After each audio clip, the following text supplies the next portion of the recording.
Fala aí, galera, aqui é o Loki do grupo DBR Arena. E nesse vídeo aqui eu vou falar um pouco mais do deck da série, um deck diferente. Então vamos lá.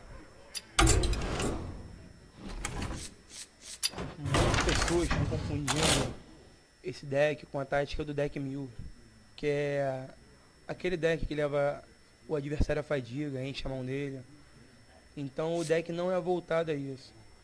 Ele tem essa função também, mas não é voltado a essa função.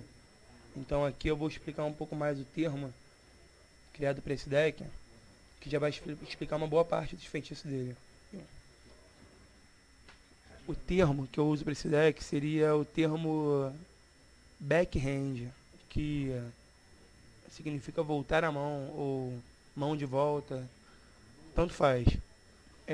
O importante é ter recursos para você voltar não só os bichos inimigos para a mão, como os seus também. E qual é a vantagem disso? É você conseguir ter os efeitos dos bichos várias vezes. Então nada é melhor para isso do que ter um monte de lacaios, ou melhor, só lacaios com grito de guerra. Ou seja, que surtem efeito quando entra em campo. Assim você poderá ter a função deles várias vezes. Estão vendo?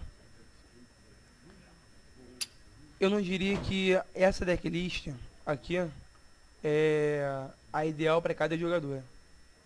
O deck backhand ele pode ser usado de diversas formas, porque tem 1001 lacaios de grito de guerra, então cada um coloca o grito de guerra que achar mais necessário.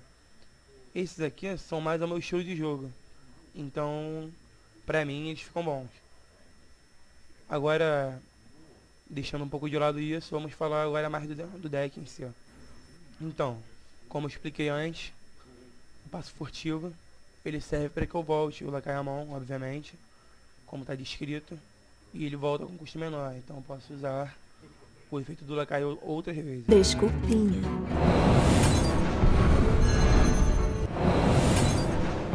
O veneno mortal, como todos sabem, é uma arma de ataque, então ele é muito útil para poder controlar o campo e também para causar danos no adversário.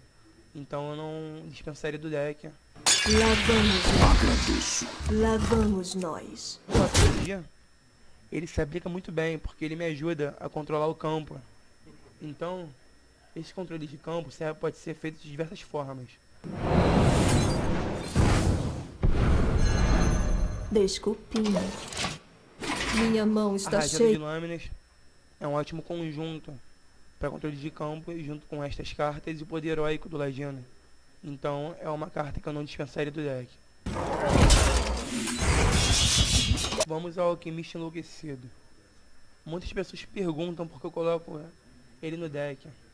Então, e como muitas pessoas também pediram para eu postar decklist, eu vou explicar por que eu coloco Tarlacaios no deck. Então, o Alquimista Enlouquecido também me permite controle de campo. Bom, Desculpinha. Você vai adorar minha nova receita. Você vai adorar minha nova receita.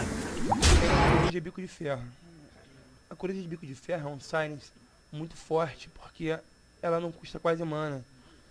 Então, eu acho muito útil pro meu deck. E se eu voltar ela pra mão com um passe furtivo, ela vai vir custando 0. Logo, ela vai ser uma carta muito útil. Eu posso ter o silence dela diversas vezes, como backhand. Lá também. A Gosma Ácida do Pântano. Eu também só coloco uma no deck porque nem todas as classes têm armas. Então eu poderia pôr outra carta que destrói a arma também. Mas ela não seria ideal porque ela custa mais mana e também faria eu comprar cartas, que às vezes eu não preciso disso, porque tem outros recursos.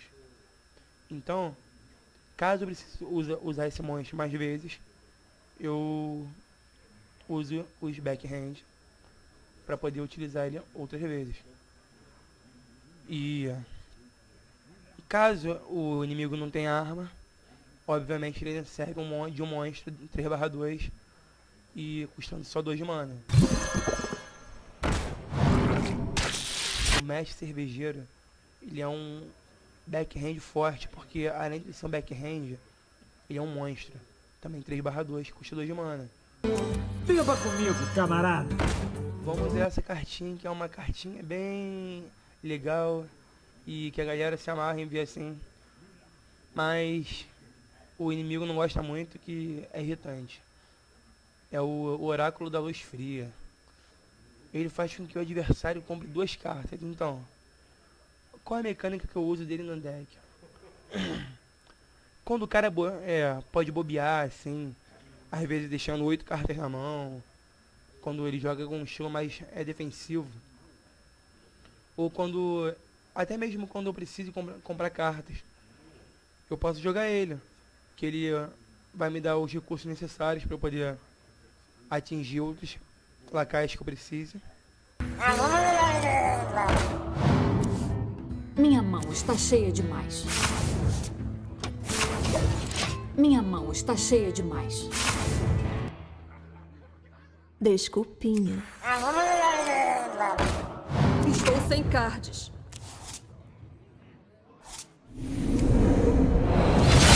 O técnico de controle mental. Essa carta é uma carta que eu não desperdiço muito. Até porque ela me dá um contra-ataque muito forte. Entrando em combate com o deslocador mental TC-130. Entrando em combate com o deslocador mental TC-130. Para isso eu pulo para esta arma que fica bem explicado também, junto com o Veneno Mortal. Aqui vem a Mística de Kezan. Ela também eu só acho necessário uma, porque nem todas as classes têm segredos. Mas caso tenham, eu tenho também o backhand para utilizar ela outras vezes. Desculpinha. A luz não discrimina ninguém. Então vamos pular para o Assassinar. O Assassinar não é uma carta que eu use como carta principal no deck. Muitos ladinos se garantem muito no Assassinar. Eu já deixo o Assassinar como um recurso mais temporário. O Leroy. Pô, muitas pessoas devem estar achando que a principal função que eu uso do Leroy é a investida, mas não é. A investida é muito boa, sim, claro. Ela me proporciona um poder ofensivo absurdo, mas também me proporciona grandes coisas para a minha tática. O grito de guerra dele, ele invoca 2 dragonetes para o meu oponente. O que eu posso fazer com isso? Isso eu não uso como desvantagem, eu uso ao meu favor. Eu forço o adversário a entrar no meu jogo também. Desculpinha. Entrando em combate com o deslocador mental TC-130. Vamos para o Repugnes. O Repugnes é uma outra maneira ótima de controle de campo, porque quase nenhum feitiço ou melhor, nenhum feitiço ao turno 5, custando 5 a mais, vai destruir o Repugnes. O fim se aproxima. Beba, camarada.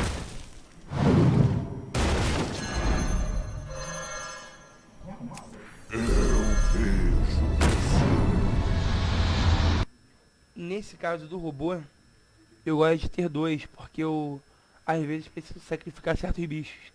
E ele me permite segurar bastante o jogo. Não só com os backhands, mas sim só com monstro. O Sumir também serve para poder controlar o jogo, devolver cartas para a mão do adversário e também devolver as minhas, que eu posso utilizar da maneira que eu bem entender. Mas também serve para eu queimar cartas do inimigo. Desculpinha.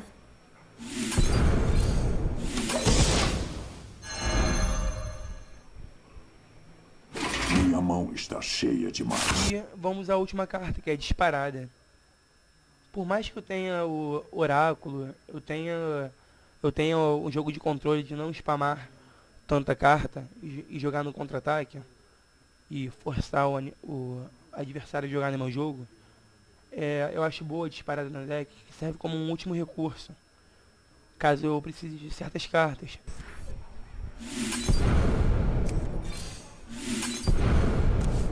A mística, a coruja, o alquimista, ou qualquer uma das outras. Mas o manipulador também, porque só tem um deles no deck. E eles nem sempre vêm. Então eu tendo a disparada, eu posso usar elas de maneira eficaz. Porque é um recurso para ser usado de último caso. Mas já me tirou também de muitas enrascadas, então eu não dispensaria ela do deck.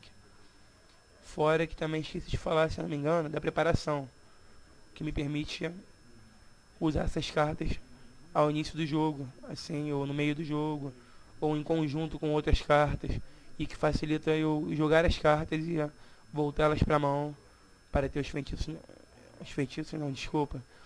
efeitos delas novamente.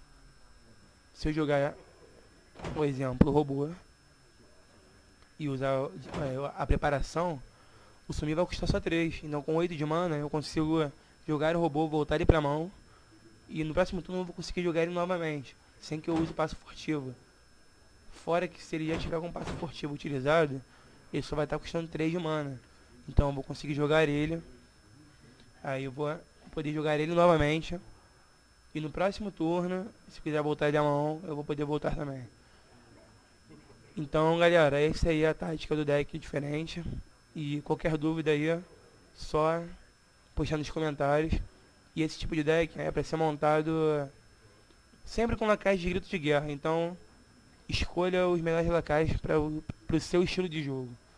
Esse é meu estilo de jogo. É o estilo de contra-ataque, forçar o adversário a jogar no meu jogo. Manipulação.